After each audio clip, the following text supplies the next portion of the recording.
Hello and welcome to the stream. Today I'm going to be doing some more vector cartoons, so I'm going to share that process. And go ahead to get started here. I have Affinity Designer open. I'm going to come over to the pixel persona.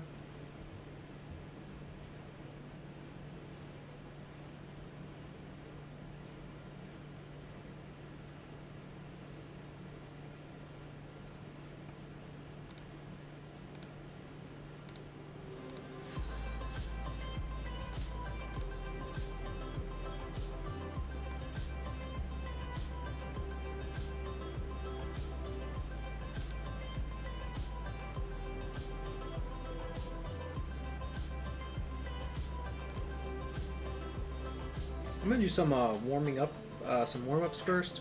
I'm going to grab my the paintbrush tool here. I'm going to select the natural pencil 4B that I like to use. Make sure we've got black selected. So I just wanted to share a couple of quick tips for warming up. Some of the things that I like to do the most is I like to just practice some circles.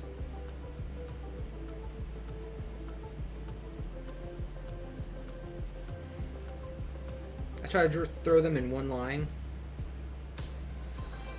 as opposed to kind of like slowly doing it, or I'm not doing any scratchy sketches, stuff like this. No short strokes, so one nice smooth stroke.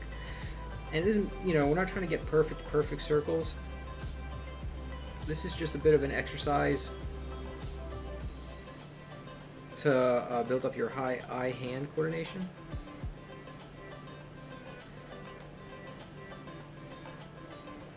And then you could always try to throw circles inside the other circles.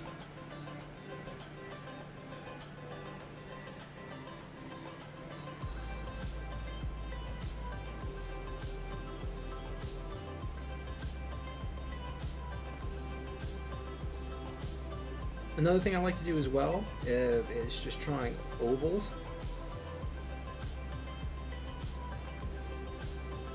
You can draw thicker ones, really thin ones. The ovals can be quite tricky, but again, this is just good practice to kind of just build up eye-hand coordination. One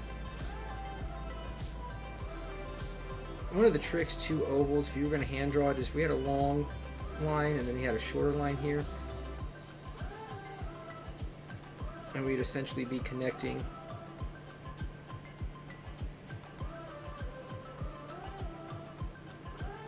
that oval. But we're not going to get that specific with it. We're just going to throw some, again, this is just warming up our hand,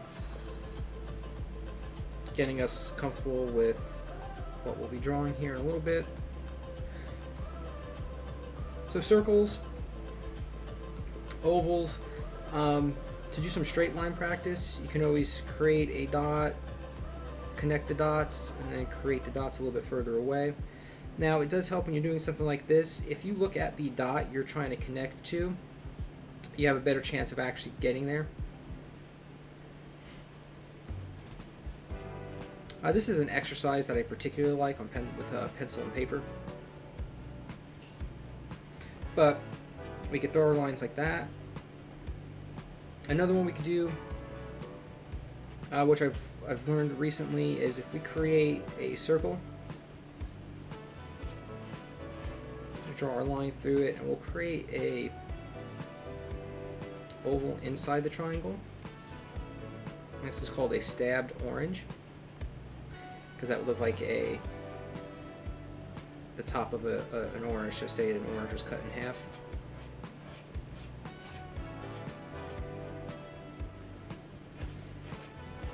So this is helpful as well.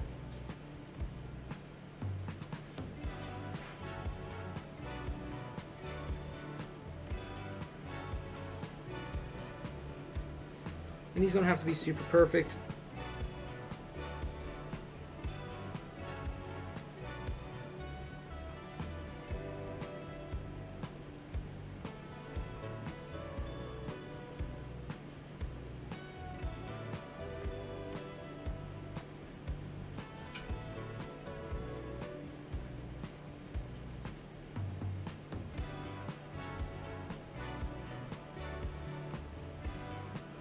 So this one's pretty good because this kind of offers us that a mix of all the ones we've done so far. We get to draw our circle, we're going to draw a straight line, and then we're also practicing the ovals.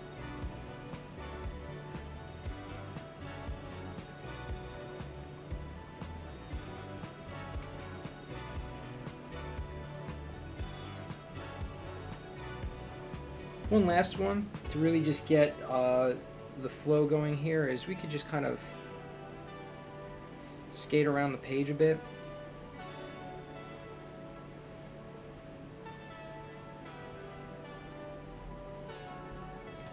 And we could do different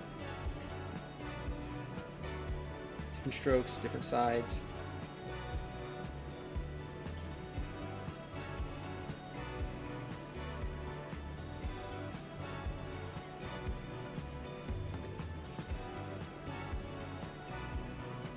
So these are all quick little things that you could do to build up that eye-hand coordination and to get yourself into that drawing mode. They're very easy, very straightforward. You know, you could do something like this before you move into some sort of gesture drawing before you draw, or you know, whether this is the practice you do before you start drawing something else. You know, 5, maybe 10 minutes of this, and you should be pretty good. So I'm going to go ahead and create a new pixel layer, and we're going to start some sketches for these little vectors. The first one I'm going to be doing is a globe, so good thing we practice some circles, huh? But yeah, so I'll just give myself a nice circle there. I'm going to have the globe on a stand. So right now I'm going to draw through this circle. I don't want that shape there, obviously, this line, but this is just to make sure I've got it connecting on both sides.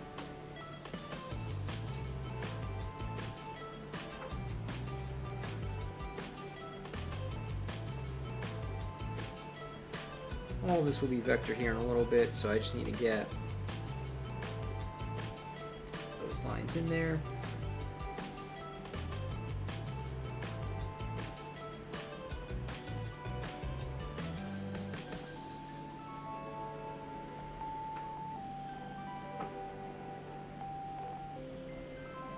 Get rid of this for now.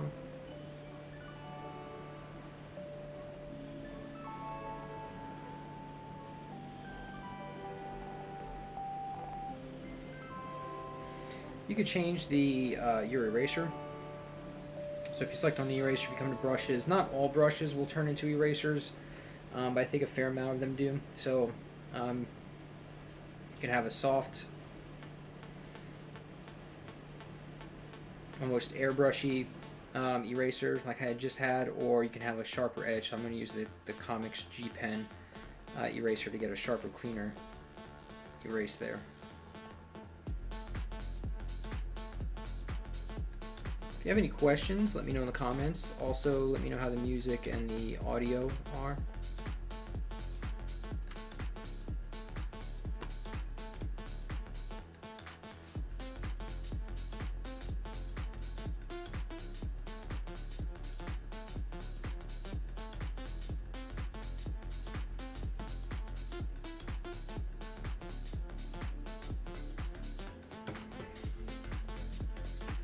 So breaking this one down isn't too bad here. We're going to go ahead and I'm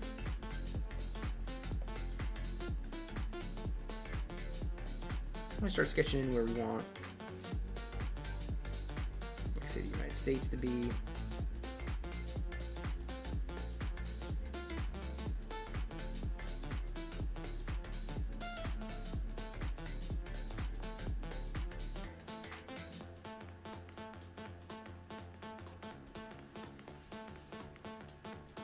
Oh, a nice kind of even distribution here, so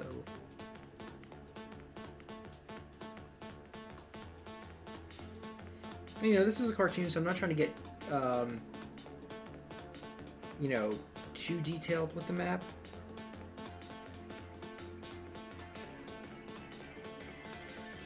but I do obviously want it to be fairly accurate.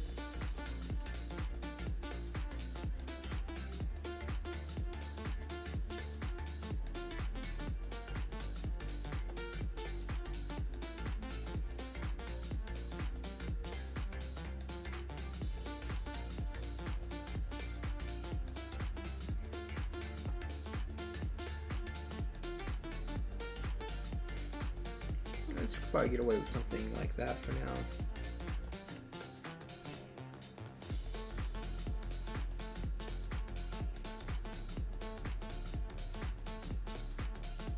Could always come in here in a bit and refine it if need be.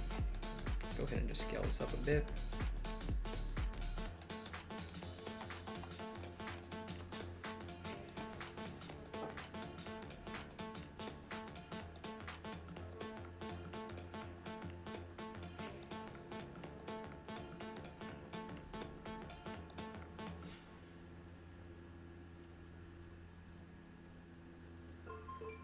Maybe I want to shift it just a bit.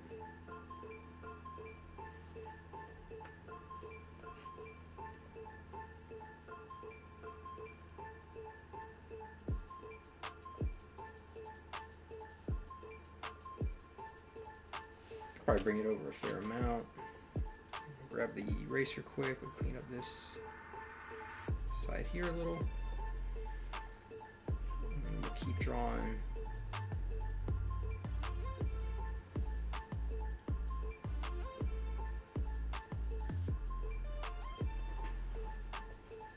I'll just go ahead and redraw all this right here.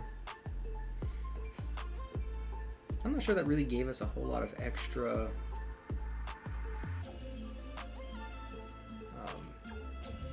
space like I was hoping, but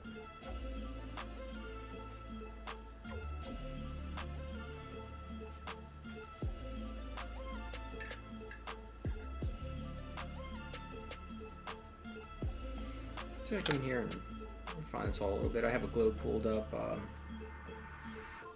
reference.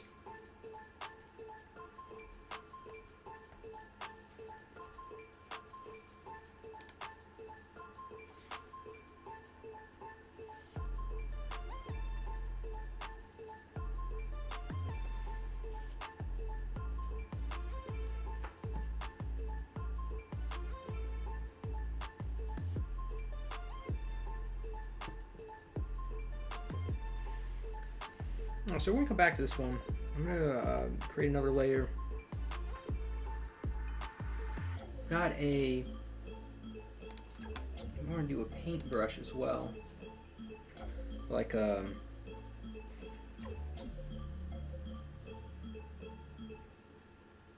actual painting brush, not an art painting brush, but if you're gonna paint a house.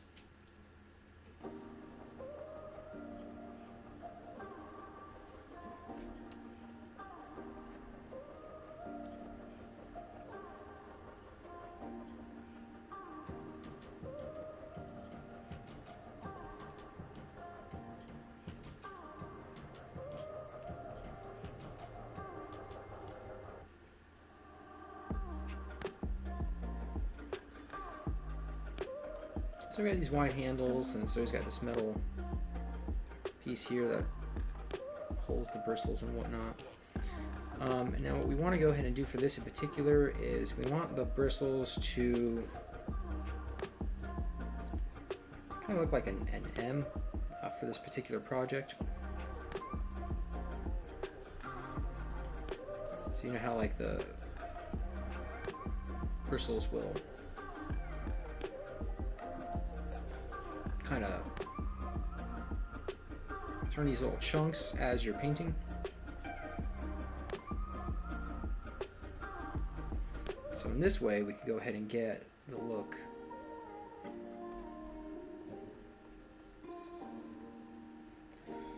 of an M.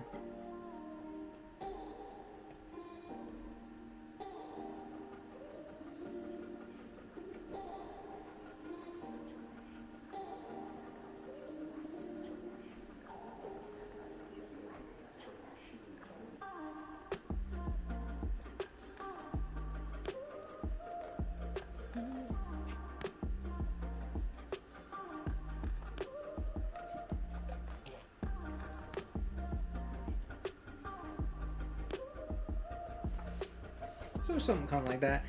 Certain things, like when it comes to something like this and the paintbrush, I mean, I know that I'm going to be doing this in vector, so I'm not really too worried about these lines here being super straight or being a perfect rectangle right now. I'm going to be vectoring all of that, so I'm going to be able to just grab the shape and make it work, you know. What I'm more so interested in general right now is, do I like the overall concept of it? Does that look like enough of an M on the paintbrush? Is that the look I was going for? Does that kind of does that sell it enough for the project?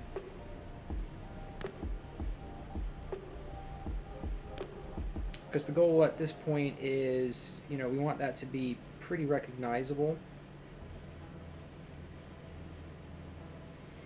to the reader, to the viewer, to the person looking at it. We want them to be able to look at it and know, oh yeah, that's an M for the name of the project. We don't want any second guessing, so more so than worried about how neat and tidy certain aspects are, certain shapes. I'm looking at the overall concept a bit more.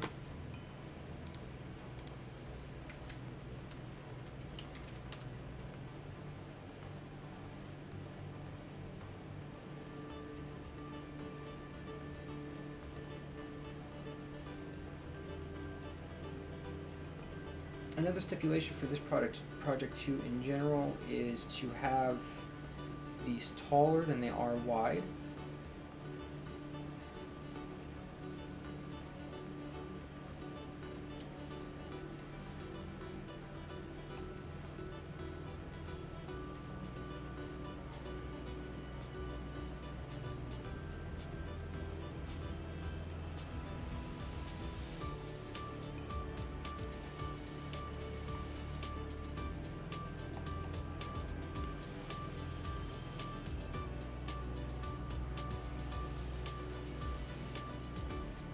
Just go for some reference.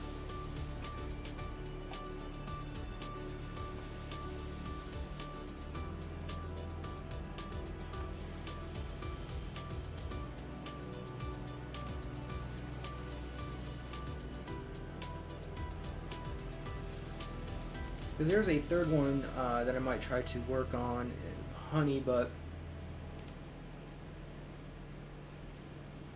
I'm not really sure how I want to go about the honey one, so I'm going to think on that for a little bit before coming back to that.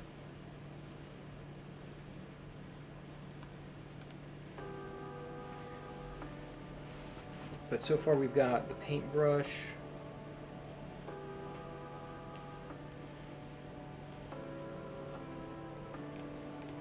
and the globe. It's always good to make sure, because this is for a client, so I'm just looking at the email that was sent. I want to make sure that I'm going to deliver the project accordingly to the specifications that he is looking for.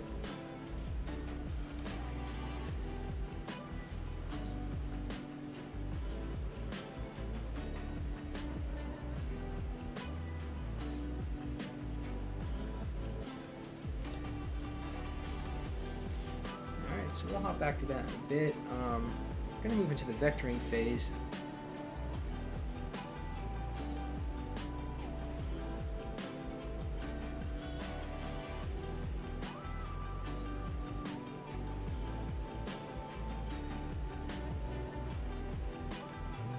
Alright, so we'll turn the glow back on.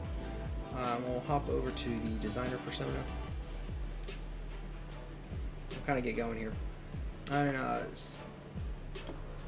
try to get through this the best I can. I do apologize. I have a toothache today.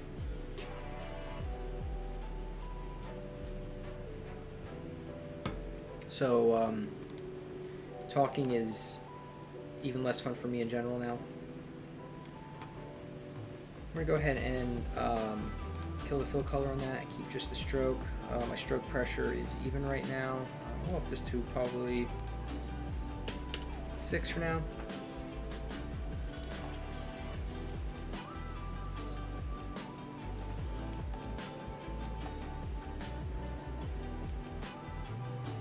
I'm going to grab the rounded rectangle tool in our shapes menu here.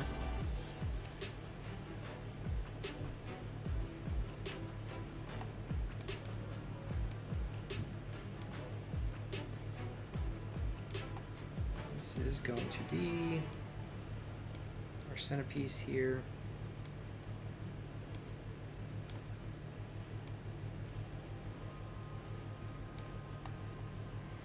Now, while having this selected in the shape menu tool here, this red dot allows us to change the curve, how round this rounded square is. I'm going to leave it, I want somewhat of a square there, but that red node will allow you to do that whenever you're working with shapes in our shape menu tool menu here.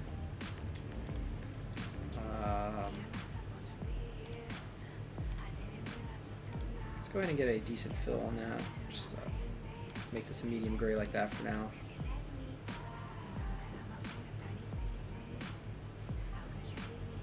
I'm going to drag this below the ellipse just for now, because I do want it to sit behind the ellipse. I'm not going to fill this circle yet. I want to go ahead and trace out the countries here first.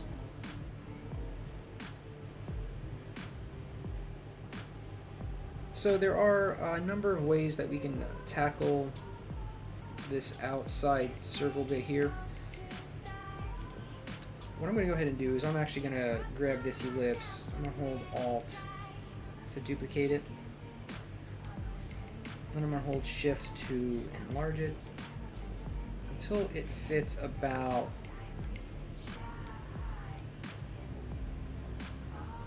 halfway in there. I want it to be nice and... Actually, let me show you a better way of doing that while I'm thinking of it. Okay, so what we're going to do with this ellipse here is I'm going to go ahead and just duplicate it from our layer panel here. So we'll duplicate that circle on top of our other circle perfectly. And what I'm going to do is I'm going to hold Control and Shift, and I'm just going to pull that circle out. And that's how we're going to go ahead and do this. So now that creates an equal distance all around, and I'm going to up the stroke.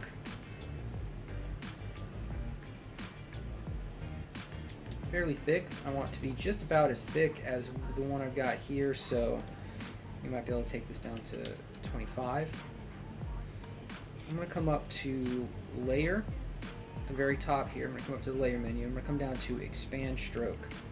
And what this will do is it'll take our stroke shape, this circle, and it'll make it a fill.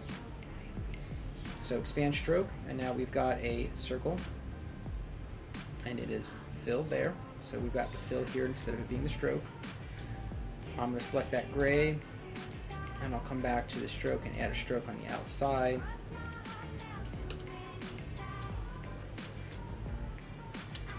Okay.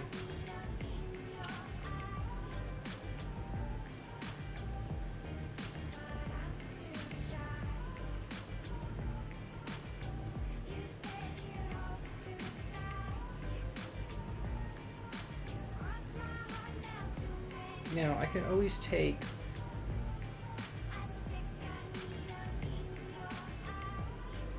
what we'll go ahead and do is we'll take the pen tool, and right about here in the center, I'll create a dot.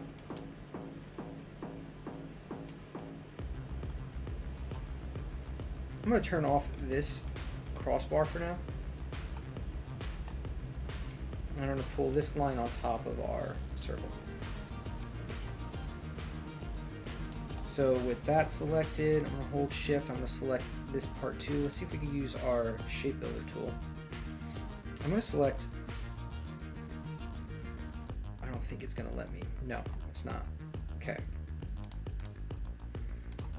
This needs to be a fill shape as well. So we come to Layer, Expand Stroke. That'll expand out. Now I will select the expanded line, and here I'm going to come to our Shape Builder tool, and if I select this section here, come up to our Shape Builder options, I'll click minus, and it will take away that section. This one I won't need anymore, so I can go ahead and delete that, and I'll bring back the other one from earlier, and I'll pull that one on top. The shape we can still manipulate, so I'm going to make this one just a hair longer. A little bit longer, I want to match that other end.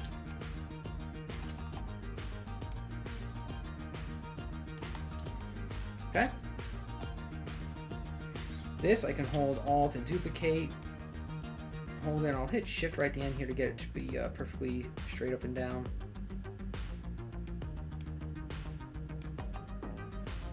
I'll hold Control so that way it will get thicker on both sides. I want to lower the stroke again to 6.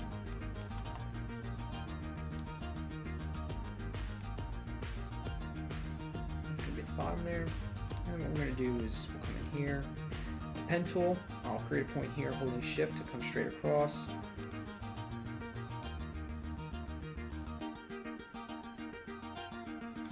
That, and we'll add our gray fill. Black stroke, gray fill.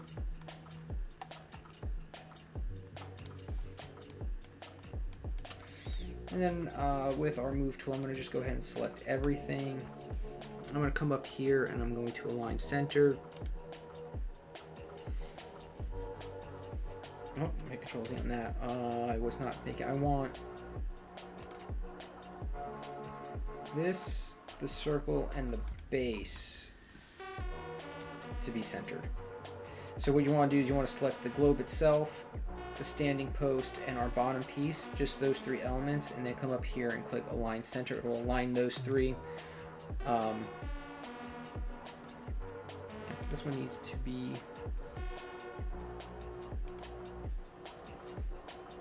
So we should get our node tool here and move this just a hair.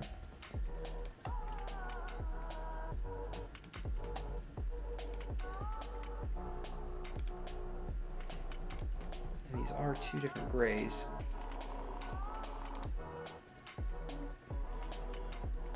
So I'm going to come in here and get my color picker tool, the color picker tool, and select that gray. Alright, so now I've got it saved up here. I'm going to come down, select my move tool, I'm going to grab this bottom shape here, and I'm going to come up here and hit that to get that same gray in there. Okay? I'm going to turn off this for right now, and then I'm going to come in here and I'm going to select my pen tool. Let's go ahead and pull that, our globe reference back up. Okay, and I'm going to come in here now with the pen tool, and I'm going to start vectoring.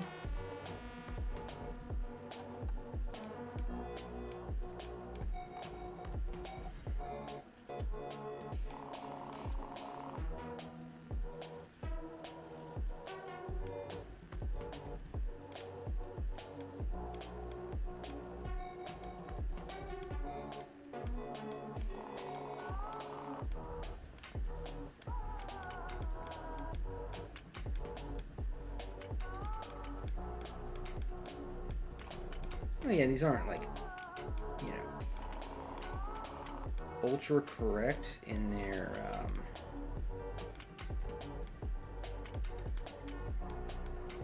like how accurate they are, but again, for a little kids cartoon, it'll work just fine.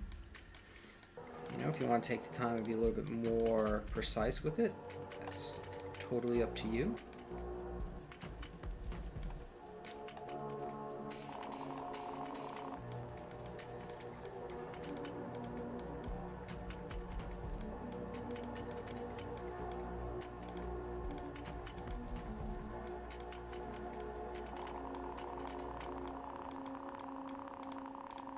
I'm gonna have to come back in here in a second too. I'm gonna end up, I'm actually gonna get rid of the stroke, and I'm gonna find a nice green right there, just about in the middle of that green. So that's how we're gonna go ahead and do these. So we're gonna hop back over here.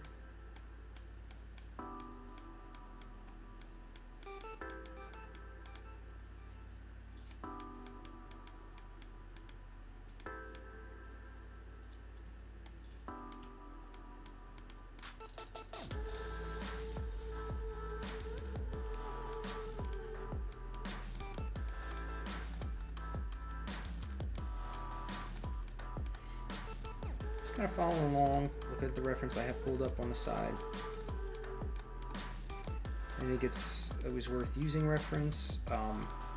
I've noticed a definite improvement in my art the more that I've used reference. And again, for reference, I got a video that I'm going to be making on it, but we're never using anything, you know, exactly as it is from the reference. I mean, you certainly can if that's the style of art that you want to do. For the most part, reference is always kind of there just to give us a basic idea or the general gesture of what's going on, or it may help us solve a problem. If you've come up with an image and you're having a hard time kind of drawing, I don't know how the arm would look from that angle, or how does the hand hold, you know, the hilt of a sword or something like that. Reference is always good for that. It'll kind of help you out of those jams and make your artwork a little bit more believable. Because even if you're doing cartoons, you still want it to be believable.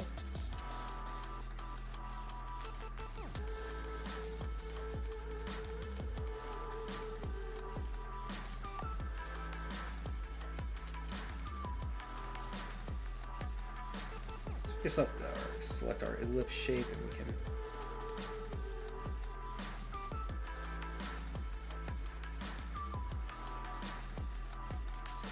pick a nice blue. And then what we'll go ahead and do is I'm going to select our three the landmass shapes over here in the layers panel. I'm going to drag them down into our circle.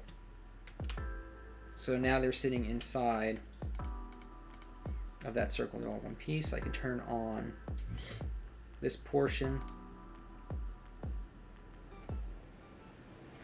I'm going to want to bring this bar and our circle below. Actually, I don't want to bring all of these elements below our globe in order to make it read correct.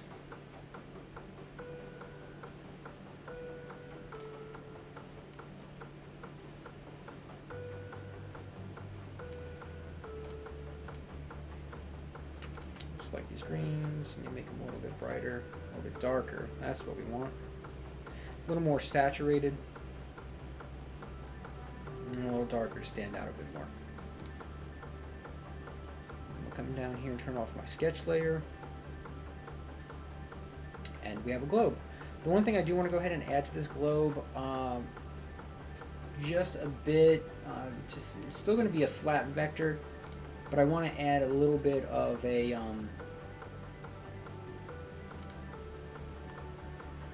tiny shadow to it. I'm gonna select my pen tool, and just past this here, I'm gonna click on this point, click on the similar point there, come here to the middle, hold Control to pull back this node handle a little bit, connect to that side. I'm going to come and get a very light purple, very, very, very light grayish purple. I'm going to change this layer mode to multiply. I'm going to drag it inside the ellipse shape itself as well. And I'm going to come up to Quick Effects, come down to Gaussian Blur.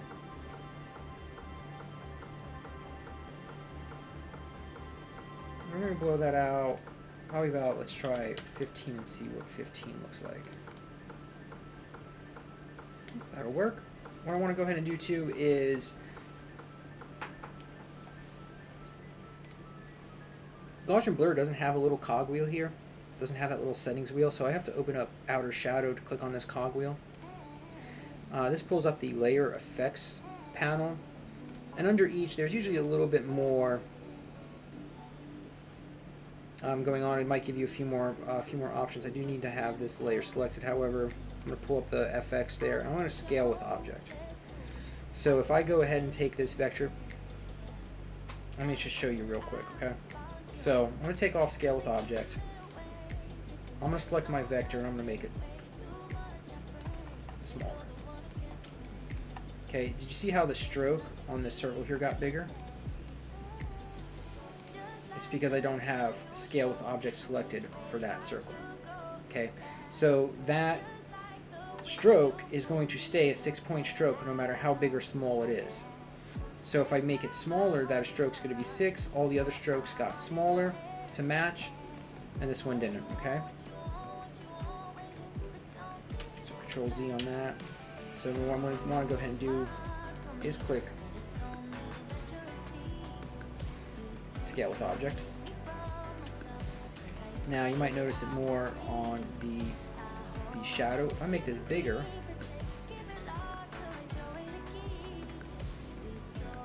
well, the shadow's not really being affected. It's not a great example.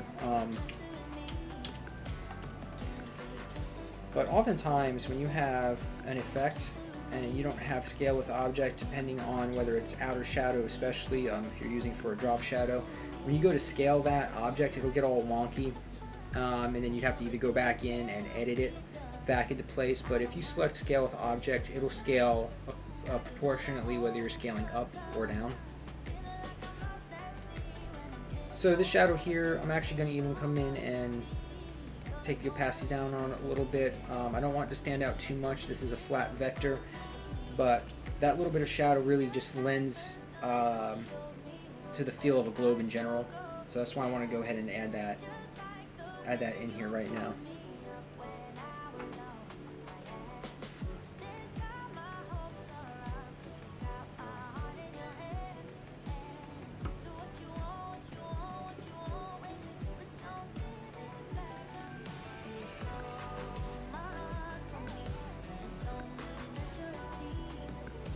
Always remember to save your work. So right now what we could go ahead and do is I got the move tool selected. I could select all of this, come over here, right click group, and name that globe.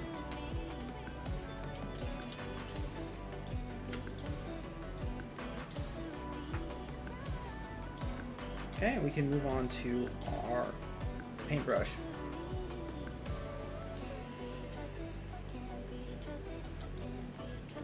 Now for this, I do want to go ahead, I'm going to try to turn it, I want to get it kind of vertical for the most part, but again, we're going to kind of fix all this here in a minute. So what I want to go ahead and do for this is, I want this shape to be even. So real quick, we're going to go ahead and make this rounded rectangle shape. I'm going to come over here to that red node, I'm going to pull her out a bit.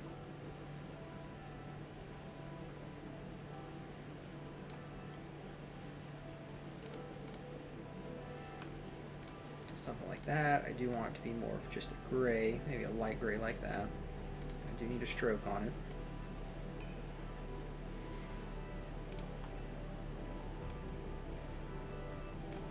And then I'll create another rounded rectangle. I'm going to make those.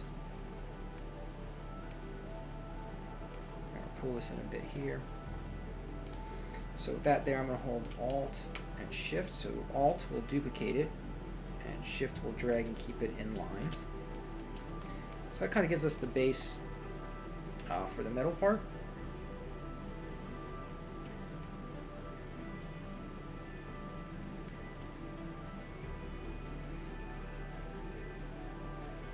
Now, just to kind of show you different ways of layering vector, if we wanted to take both of these rounded rectangles, duplicate them, and drag them below that main square, then if we come back up here and change the stroke size on these to maybe about 2. So what we've now done is, by duplicating them and bringing them behind the other, I'm holding the same stroke. If I were to turn these off, you lose the stroke weight on the outside. So by duplicating them and bring them behind, I'm setting that stroke to stay the same on the outside, while I've kept the 2 in the front up here. I was able to lower the stroke on them. Alright, I always like more of a bold, thicker outline to my cartoons and thinner lines on the inside. It gives you that kind of separation. So that's one way we could go ahead and do that here. So we can add a little extra detail to the front, but we keep that nice bold outline. So the pen tool here, I'm going to start at the top. I'm actually going to start, I'm going to click and drag, because I want that to be a circle. I don't want it to be a hard point. We'll just come right down here. Hold Control, pull back that handle a bit. We'll come right to this curve. Right to about the corner. And then down. I'll hold Shift to make a straight line. I want this to be about halfway. And we'll come up top to close it.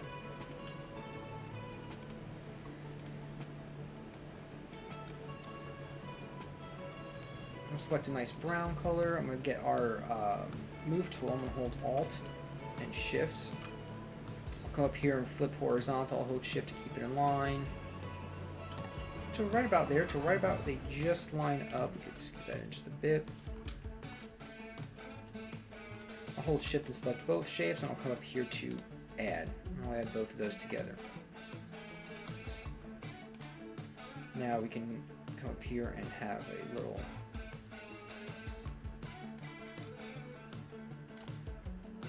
oval. I'm going to duplicate this oval.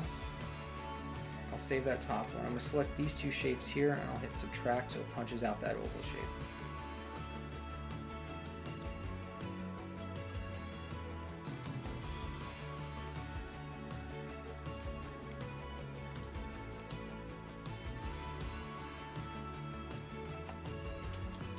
So with this shape here, I'm going to go ahead and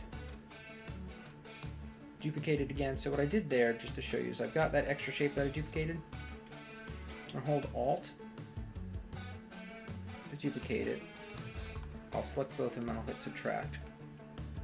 And then that way I can come in and then drag that other piece behind the main handle, and it will give it a little bit more dimension there. So with these two, I'm going to make sure that the stroke on these is set to 6. Actually, the stroke in the back, I want to make sure that's set to 2.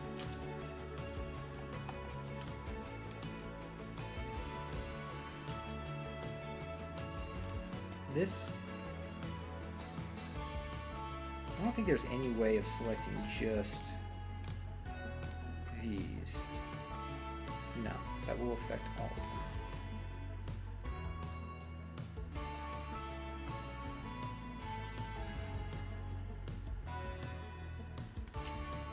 Okay, so we've got that set there. I want to bring both of these below. I want them to sit behind. The brush will as well. So with our pen tool selected, come in here and we'll just trace out these bristles.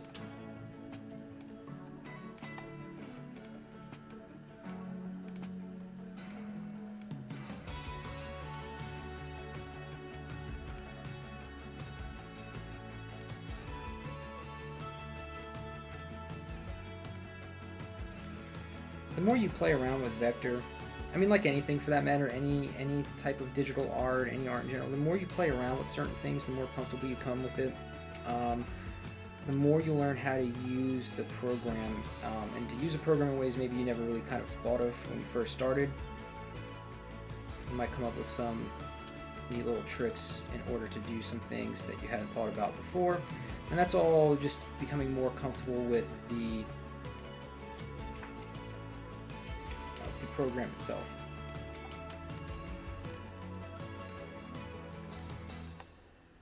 And there is a difference between like learning how to draw and learning a program. So I want to go ahead and grab this curve real quick. I'm going to bring it down to the very bottom. Within this curve, I do want to add some lines like that. I'll hit escape to end that. I'm going to come into the pressure. I'm going to lower that a bit. I want this to probably be about 2. Yeah, we want that to be pretty nice and thin. But yeah, back to what I was saying. So, you know, as far as like there's learning how to draw, there's learning art, and then there's learning the program. Once you know how to draw, it's only it only takes a little bit of time to actually learn the program itself.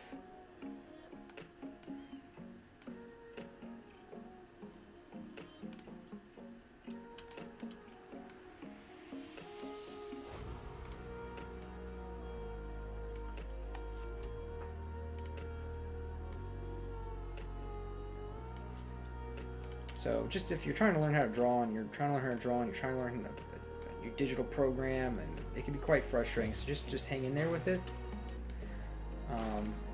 The program stuff, that will come. They're just buttons. They're just menus. But yeah, the drawing part, that takes a little more time and effort. But you'll get there. Alright, so I do want to go ahead and select all these curves. So the top one, the last one I made, is selected, and it's at the top of the stack here, so it's already selected. If I just come all the way down to the bottom, to right above where we created the outline of the brush, hold shift, and I'll drag all of those into that shape, and then we'll come in here.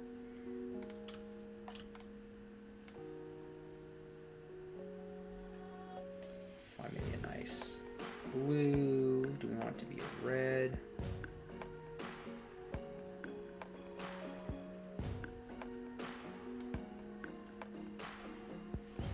And actually what we're going to end up trying to do here is... Actually, we'll go ahead and make this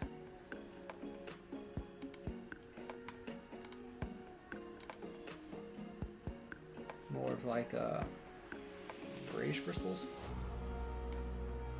And then what we got to go ahead and do is within the shape here, I'm going to come in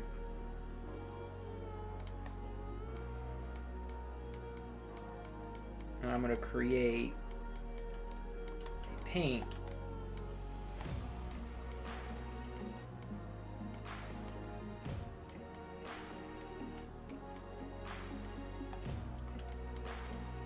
itself. So covering that whole bottom part here, we'll do that. We'll get rid of that stroke. We can make that blue. Oh, so get rid of the stroke. Make that blue. We'll drag that in here. Now we're going to come in here, then we're going to drag this blue shape down to the bottom of the curve, so that way the curves at least still show through. So something like that.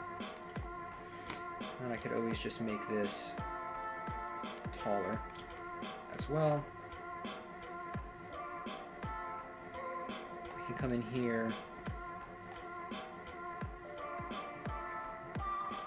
play with that shape more too if I want to move it around, so something like that.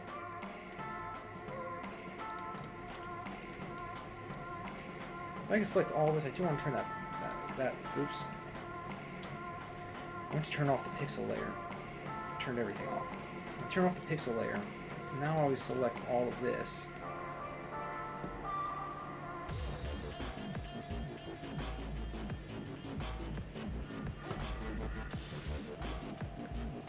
Come over here, right click, group. Now I can mess around with moving that just a bit.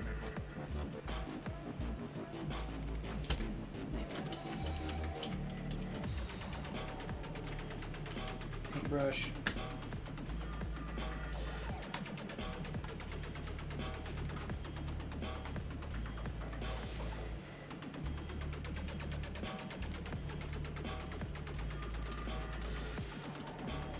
What we can do, we can try it, at least see what we get here.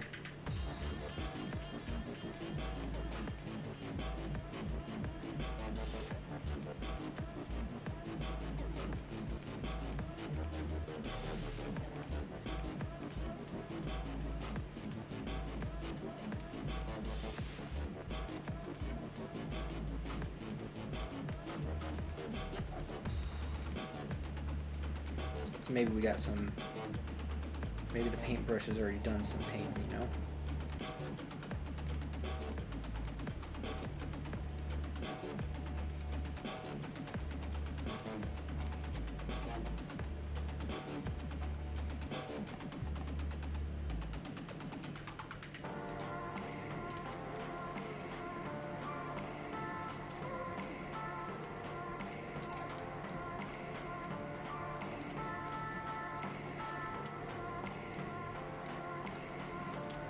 I can just end up getting rid of this for sure, but let's just see.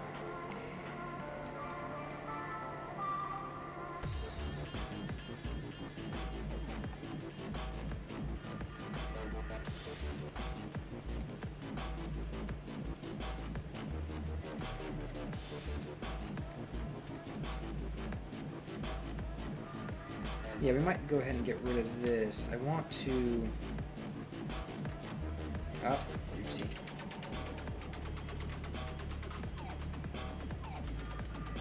Gotta make sure you select the node.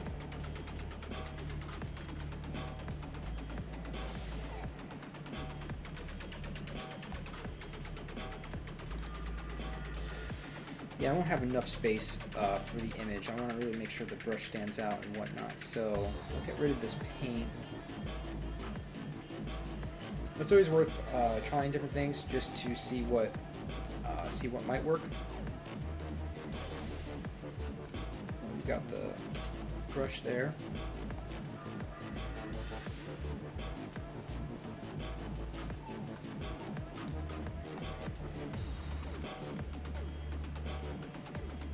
And our globe.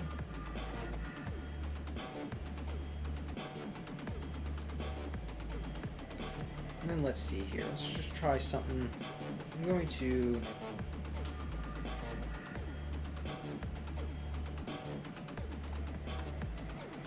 grab this trapezoid. I'm going to hold Alt, Shift straight down. I'm going to come up here and flip it vertical. I'm going to turn on my snapping and hold Shift. I want these two lines to snap together just like that. Holding Shift. Come up here and add. Turn off my snapping now.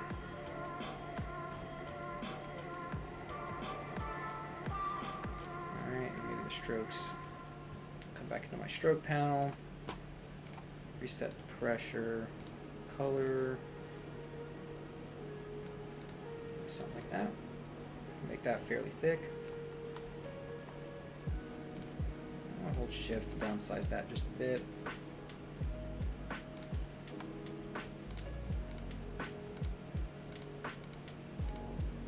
Find my... Nope.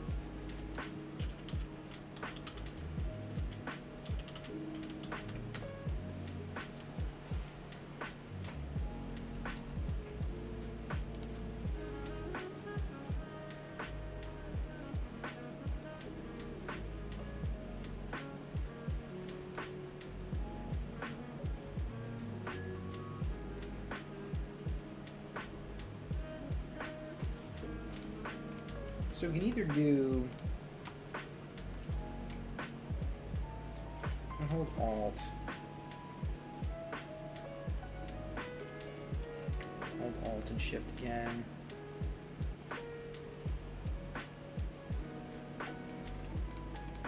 And select all three, Alt and Shift again. Select just the middle one, Alt and Shift. Drag this one down. So this is a honeycomb pattern.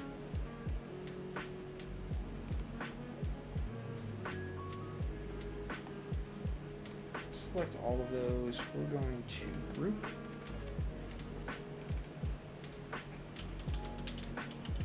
Honeycomb.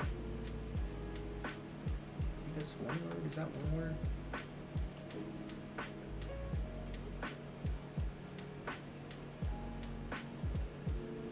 I think honeycomb is one word. So, honeycomb. I'm going to turn that off real quick. Every once in a while, I don't draw a sketch. So this will kind of give you an example. I tend to like to draw sketches of what I go for, especially for characters. So there's certain objects that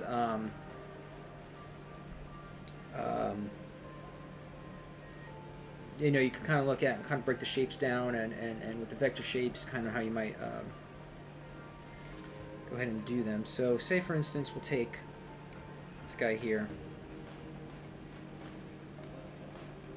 Yeah, it's just a tad smaller. We'll come into the pressure menu. I'll add this one here. We'll click on this side.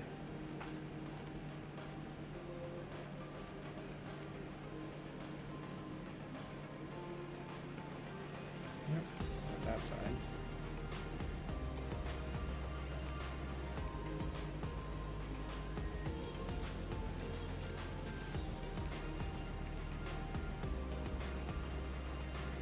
So I want it to be thicker on this side and thinner on that side. So I want these two to come even further away.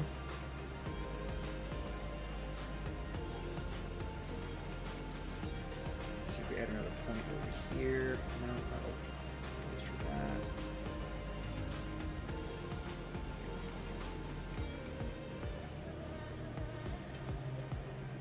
that. Alright, so if I bring those, so you can see how we can manipulate that shape a little bit.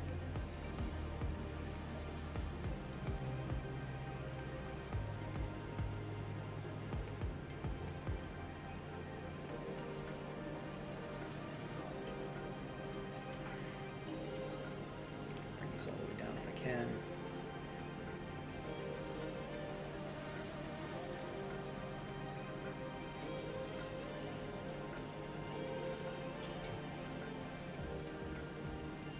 Well, it takes a little moving around, but and I could go ahead and duplicate this one.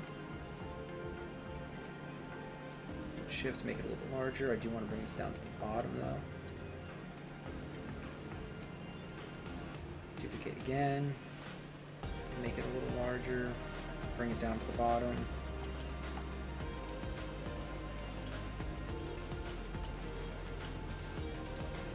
Take this one, duplicate it, again, bring it down to the bottom. Duplicate that one more time, bring it down to the bottom, and make this a little bit smaller. Maybe grab this front one. Duplicate it and bring it down to the bottom. Make this one even smaller.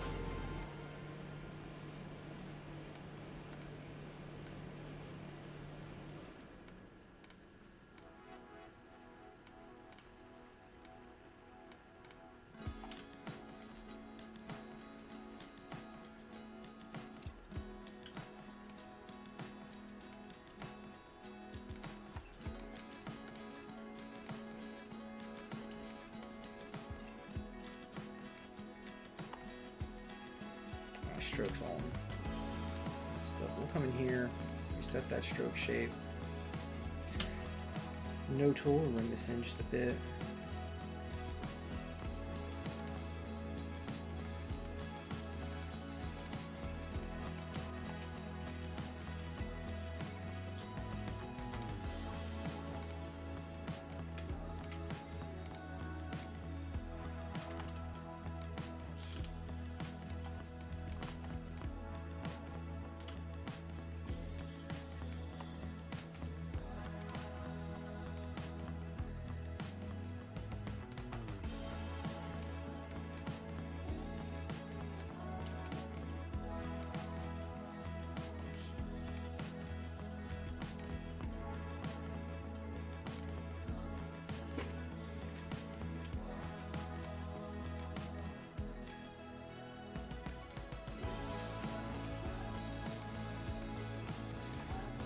So this is something that we could possibly do for this. I mean, I don't know if I'm loving the way it's looking, but what we can do is to, another little cool trick is, so I have all of these here and they already have strokes to them, but I want there to be a black stroke matching the handle. So I can come in here, I could duplicate all of them, but I want to drag them all below our handle. I can go up to the top and I could click add and make them all one shape. And I could change this stroke to black. Reset the pressure on that. And then I could up the stroke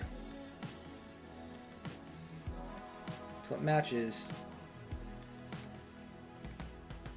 that. Now the stroke point itself is going to be off a little bit, but that's okay. We just want the look to be the same. So there's how we could do that. We would do the same for this next following part, but if I was going to go ahead and make some honey.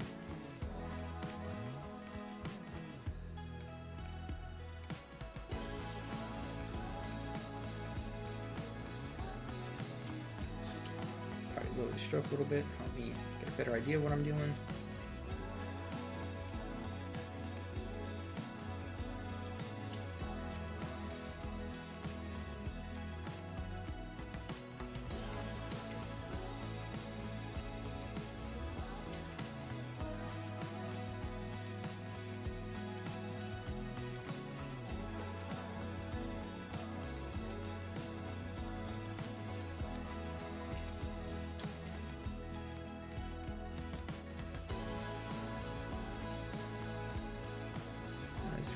nice yellow color too.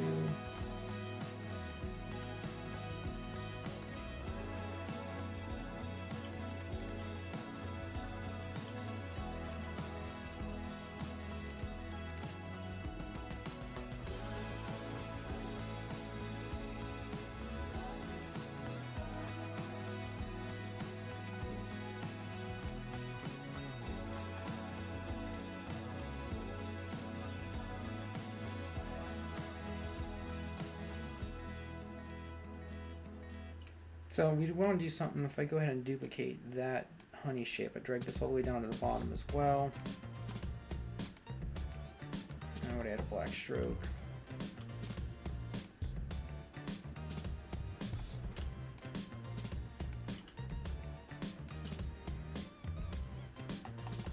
We'll come back up to this shape here,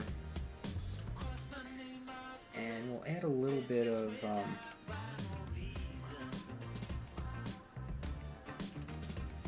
shadow, maybe, right? Not shadow so much as just like a secondary.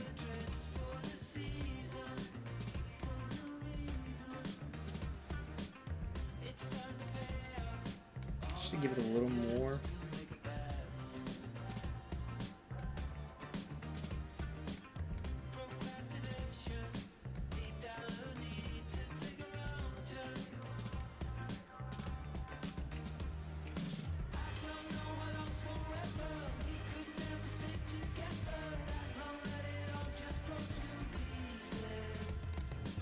Alright, we'll get rid of the stroke on that.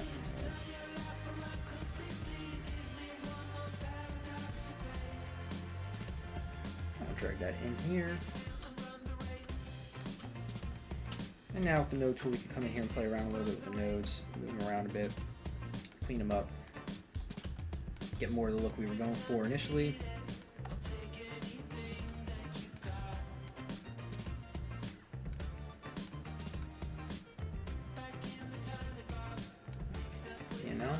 Don't let these nodes push you around. Just get in there and move them, tweak the handles, get the look you're going for. So we do have something like that. I want to change the stroke on this one just a bit.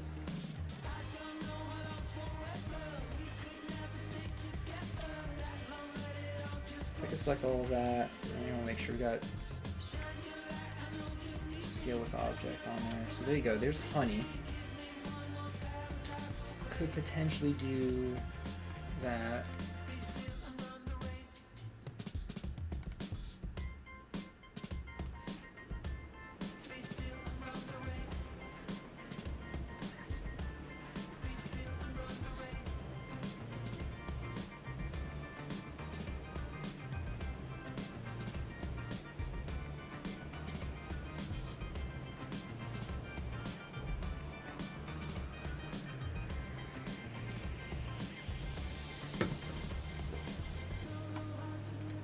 So we can go ahead and I'm going to select all of these. We're going to group them.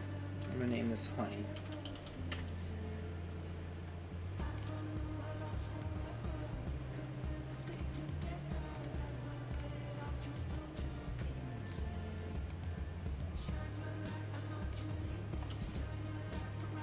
I mean, we could potentially even just do it this way.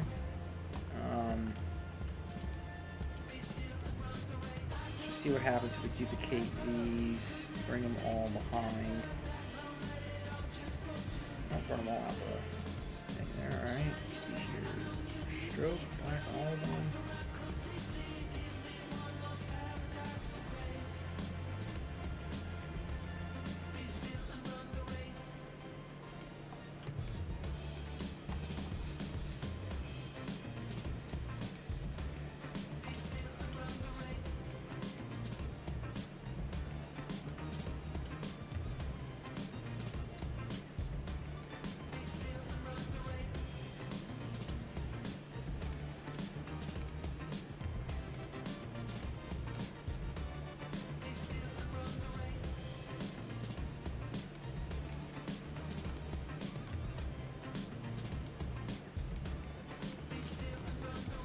I think that works. I'm not so sure about the honeycomb, but I mean that's honey there, right?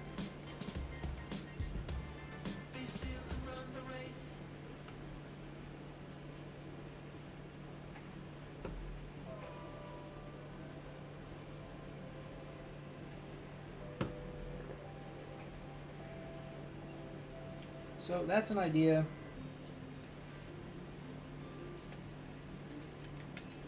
Of how you can create a vector with just by looking at the shapes of it and all.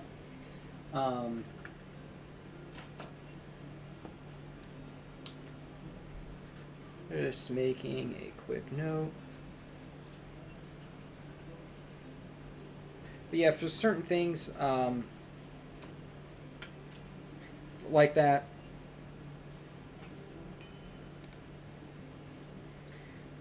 some things are just a little bit easier to see just via the shape, you know, whereas it comes to more of a character. So even for the globe, for instance, that didn't really need to be sketched out the way I sketched out. It was helpful to sketch out the continents themselves, but the overall image is pretty straightforward. You know, we've got the circle, and then we use the shapes to build the rest of it out. You know, similar to the paintbrush, but sketching does help. It gives you the groundwork, and then you can kind of go from there. So what I want to kind of do now is that's basically the actual vector process that I wanted to share with you.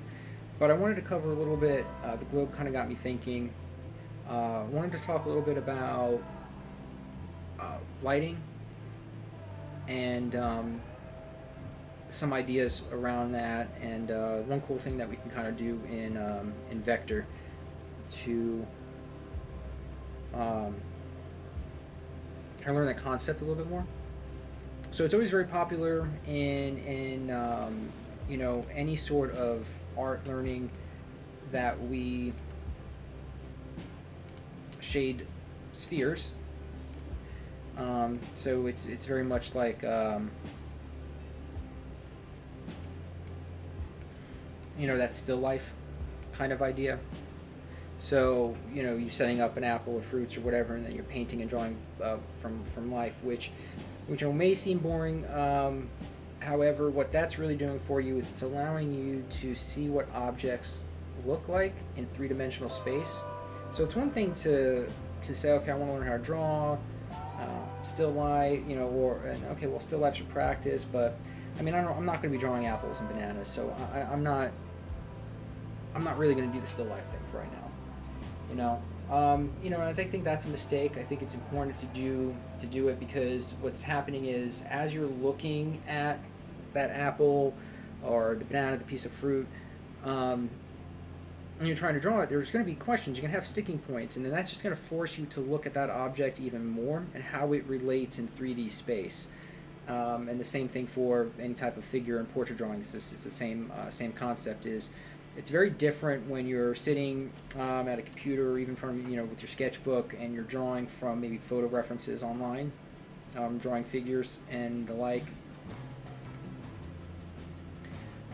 But it's very much different when doing it in person, because then they're standing there right in front of you in the same room as you, and it gives you a much more a better idea spatially, how that figure takes up space in the room, and that helps the practice out quite a bit. So even things like you know, still lifes or painting an apple or something like that may seem boring. It's important. There's a lot of things going on behind the scenes in the back of your head that you're trying to work out while you're looking at this object. So I think it's very helpful. So all that just to say that, you know, I've done a lot of practice where we'll paint a sphere, and then we'll light that sphere from different angles or different lighting effects to try to get the idea of how form actually works, how light hits an object, and how that light then wraps around the object.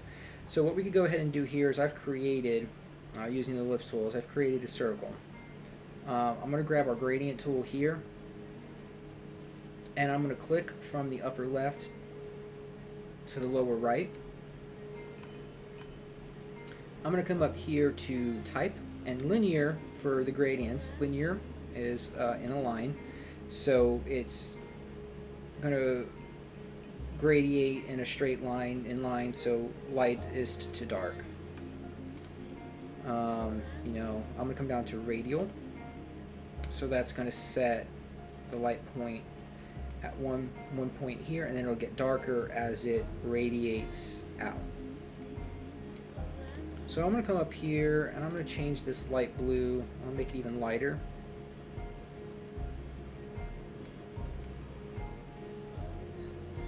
Bring it a hair more towards the teal there.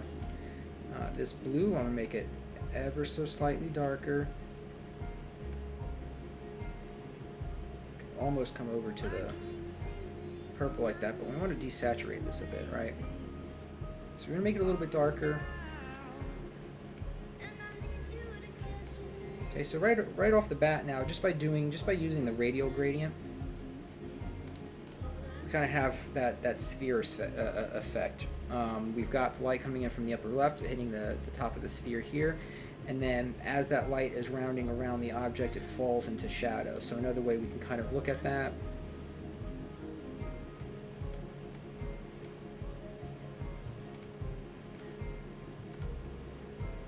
Grab our brush here. So on a new pixel layer, so we've got our light source coming in here. It's hitting the sphere here, and then it's rounding down. The light is rounding down and away.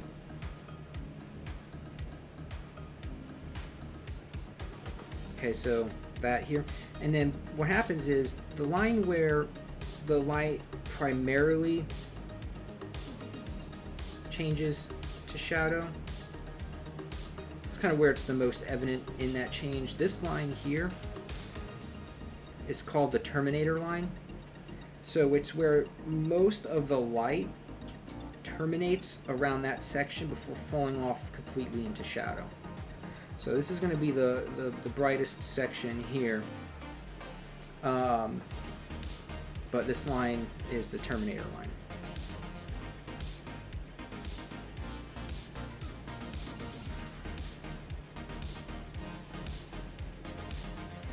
Okay, and then this would be the main point, or once we add the other little bit in here, the specular highlight.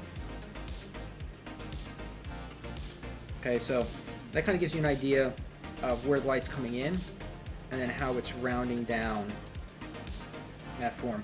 Now, another thing too, just to mention for anybody watching live, I will have these files on my Patreon page. All right, I'll be uploading these as a supplement to this live stream on my Patreon page. You'll be able to find my Patreon link in the description below. But yeah, I'll be uploading these over there after the stream. So maybe not immediately after the stream, but I will be doing that. All right, so back over to Designer Persona. So that gives you the basic idea. And now here's a few ways that we can go ahead and really take this up a notch. I'm going to come in here and I'm going to grab our pen tool. And essentially where I showed you that terminator line, we can almost turn that sketch back on. So essentially I'm going to follow that line just about. There you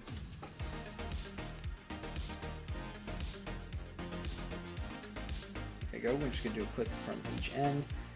I'm going to terminate that end here. I'm going to bring it around.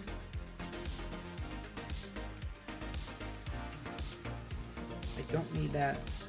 We'll come back over to purple. Very light purple. I'm going to come up here to multiply again, and I'm going to drag this curve into our ellipse. I'm going to turn off our pixel for now. So even if you were to move this a tad, we can at least adjust this just a bit. But so we've got it in there. Now what I want to go ahead and do is there's a couple of different things that we could do. One of them is to take our transparency tool and we'll drag from here out. It doesn't get the effect quite the way I want, so we'll get rid of the transparency. I'm going to duplicate this, and then with Move Tool, just drag this down here a bit. But I'm going to take this off with Multiply. Actually change it to Soft Light.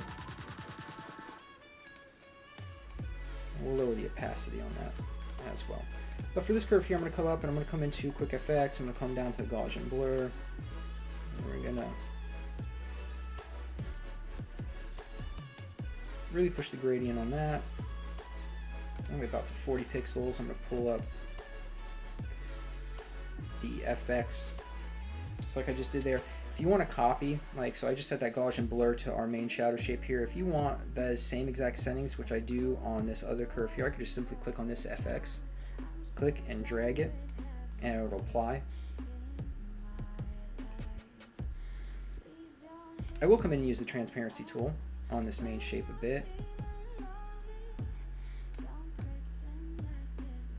Click and drag from this direction, because I want that to be a little more subtle. This shape, let's just try a different color real quick.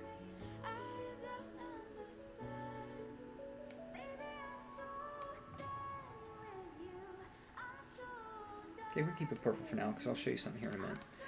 Okay, so we've got our main, turn that off for now as well. So we've got our main shadow shape, so it's coming in at the terminator. We've really helps kind of add some extra weight to it, okay? So we'll leave that there, and what we're going to do is when we come in here, we're going to, actually what I'm going to do is I'm going to grab the ellipse tool. I'm going to make a nice ellipse like that. I'm going to make it white. Just going to make it a little bit less of a, I don't want it to be a perfect circle. I don't want it to be too much of an ellipse either. So now that we got this one here, I'm going to place it where the light is hitting the most. And I'm going to come and grab this FX and drag it up here as well, because I want that to blur out. And I can even make it a little bit bigger. We can lower the opacity on it.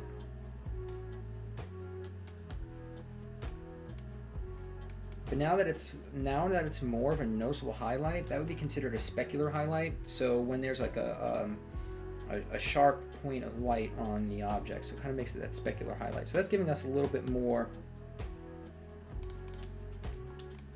adding to the light.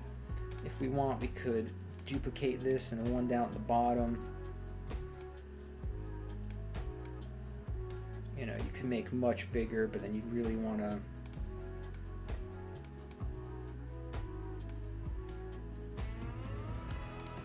hit it with that transparency.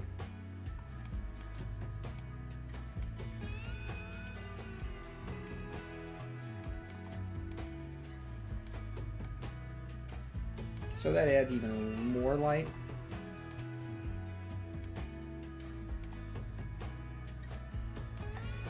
And then what happens is, you know, this is sitting on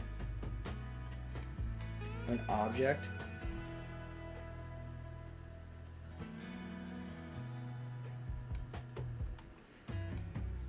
If I can get it down here. Okay.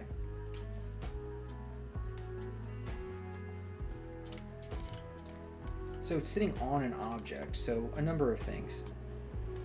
There's going to be a shadow underneath it. The light's coming from the upper right, so it's going to be more of a shadow dragged out this way. Okay, the light's coming in here. Because that's something else too we could take a look at if we were to go over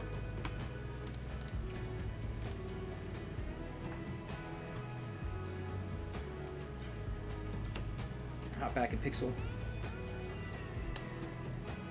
So again, we've got our light coming in here. hitting here, and then rounding over. But the light's coming in. It's going to hit the edges. So depending on how close or far away your light source is from the object will determine how far out that shadow's supposed to go. So, but in general,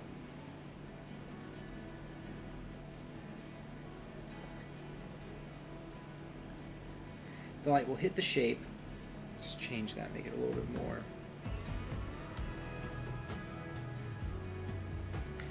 We'll hit the shape, the shadows are falling down and around, and the light is hitting the edge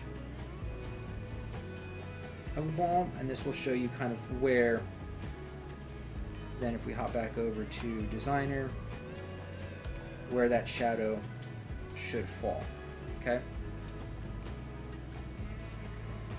Now what tends to happen is as this light's coming down, it'll come down, it'll hit this object, but it's also hitting this here, so whatever the object is sitting on, and since this is like a purple color, because I chose to make it purple, it could be literally any color. Well, let's just say, for instance, even if we were to go ahead and make it green, just to show you what I'm talking about exactly here, right? So say we have a blue ball sitting on top of the green table. The light is going to hit the ball, it's going to hit the green table, and some of that light is then going to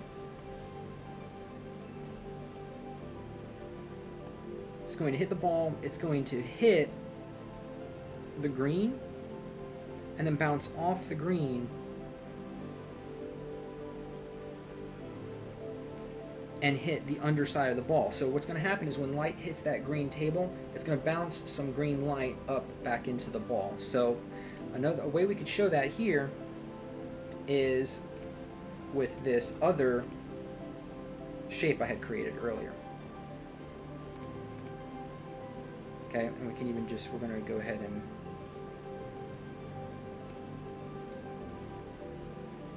bring it to green.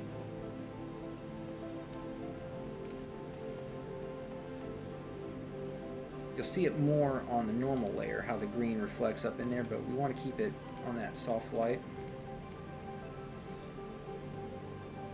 But you see then some extra light kind of sneaking into the ball because the light's hitting it, it's rounding into shadow, but the light that's hitting the table is bouncing back off the table and hitting the bottom edge of that ball.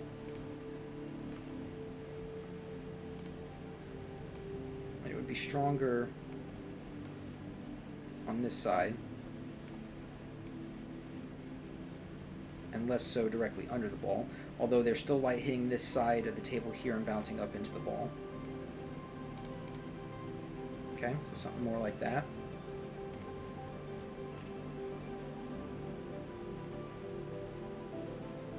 And then something similar happens to the shadows, and then we get more light that's bouncing into the shadows as well.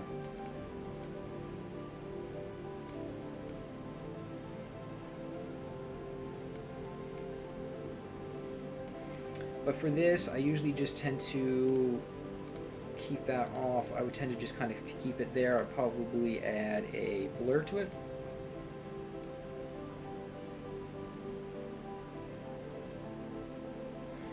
Again, depending on the light source, depending on kind of light and how strong the light is, really depends on how hard that shape might be.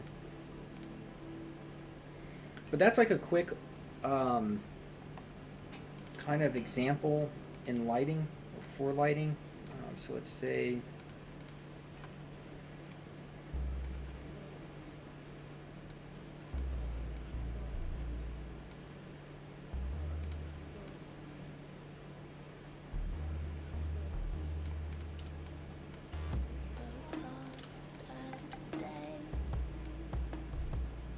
that a hair, but that'll give you an idea of some basic lighting principles,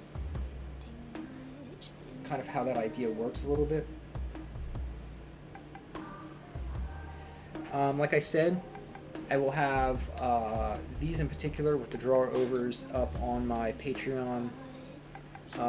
So please go check that out as well. You can join, become a free member. There's tons of stuff that I upload for free, especially pertaining to these types of live streams, so information like this.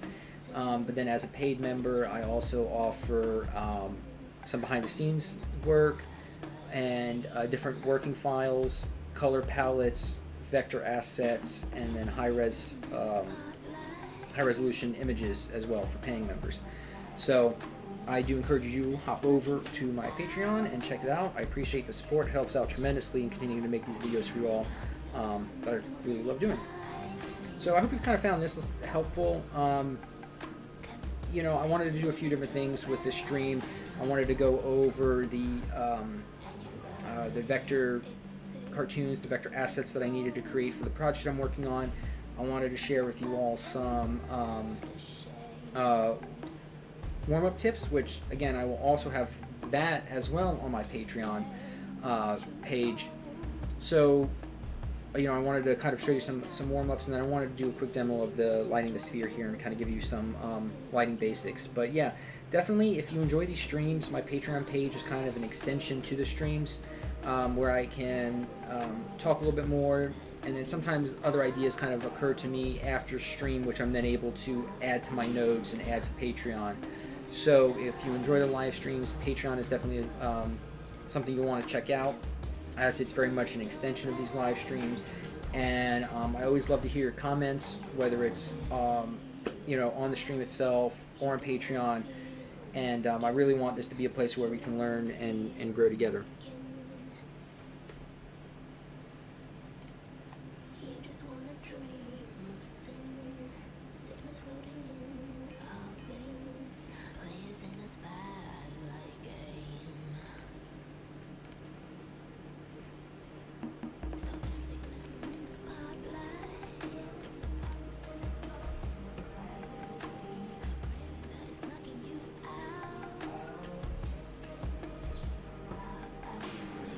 And so,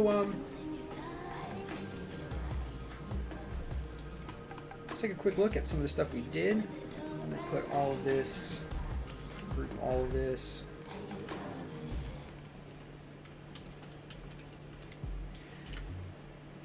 But we did our sphere, we did our little honey here, got our paintbrush done, and our globe as well.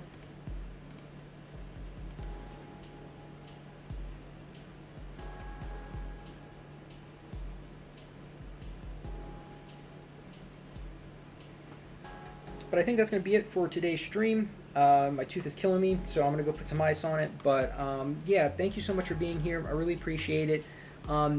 Please like, subscribe, and hit the bell so you don't miss any new tutorials. All of your support means a ton, and it helps me continue to do this. You can continue to support the channel either through my Patreon page, I've mentioned a few times already, or through the Buy Me a Coffee link in the description below. Every bit helps. You watching the videos helps out tremendously, and I can't thank you all enough for your support. I've had an incredible time building this YouTube channel. I've really enjoyed the process of it. You know, I've got to be honest, like with other social media outlets, it can be fairly discouraging at times to post and have nobody see it, as if you're just screaming into the void. So YouTube's really been an awesome place for me. You know, we together, you watching my videos, you giving me feedback on what other videos you'd like to see, but we together have grown this YouTube channel and have done so consistently for the just about 2 years that I've been running the channel.